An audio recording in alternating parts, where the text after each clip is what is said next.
عليم الغيب والشهادة الكبير المتعال।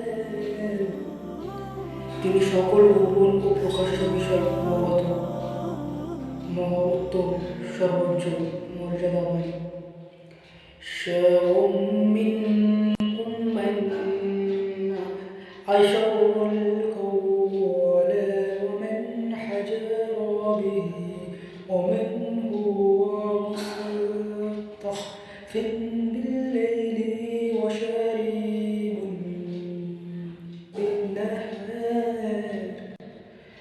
তোমাদের মধ্যে কেউ গোপন কথা বলুক বা তা শব্দ প্রকাশ করুক, রাতের অন্ধকারে সে অত গোপন করুক বা প্রকাশ্য দিবালোকে বিচরণ করুক, সবই তার নিকট সমান।